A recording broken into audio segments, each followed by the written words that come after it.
দেখো তো এক্সাম্পলটা, I am a student. I am a student, এটার বাংলা অর্থ কি? আমি একজন শিক্ষার্থী, আমি একজন ছাত্র, ছাত্রী বা শিক্ষার্থী। তোমরা যারা ছেলে আছো তারা ছাত্র, যারা মেয়ে আছো তারা ছাত্রী।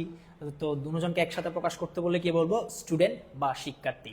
আমি একজন শিক্ষার্থী। তো এটা কি অ্যাফার্মেটিভ সেন্টেন্স নাকি নেগেটিভ সেন্টেন্স? এটা ইকুয়েশন সমাধান করার সময় আমাদেরকে আগে আইডেন্টিফাই করতে হবে আমাদের যে সেন্টেন্স দিছে এই সেন্টেন্সটা কি either positive or negative, either affirmative or negative. এই জিনিসটা আইডেন্টিফাই করতে জানতে হবে। আশা করি ক্লাস 9-10 প্রত্যেকটা স্টুডেন্টের এই জিনিসটা জানা উচিত। একটা সেন্টেন্স দেখলেই যাতে সে বুঝে এটা অ্যাফার্মেটিভ নাকি নেগেটিভ সেন্টেন্স। ওকে, আমি একজন শিক্ষার্থী, তাহলে আমরা বুঝতে পারছি এটা হচ্ছে একটা কি সেন্টেন্স?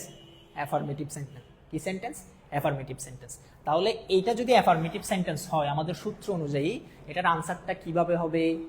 একেবারে কি এক্সাক্ট আনসার কি হবে সেটা যদি বলতেও না পারো, জাস্ট এটা বলো যে এটার আনসারটা কি পজিটিভ হবে, অ্যাফার্মেটিভ হবে নাকি নেগেটিভ হবে।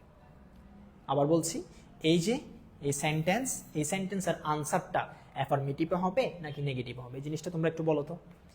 একটু মাইন্ড গেম খেলে একটু বলো। উপরে রুলসে কিন্তু বলা আছে, দেখি একটু বলো তো ভাই, একে কি হবে।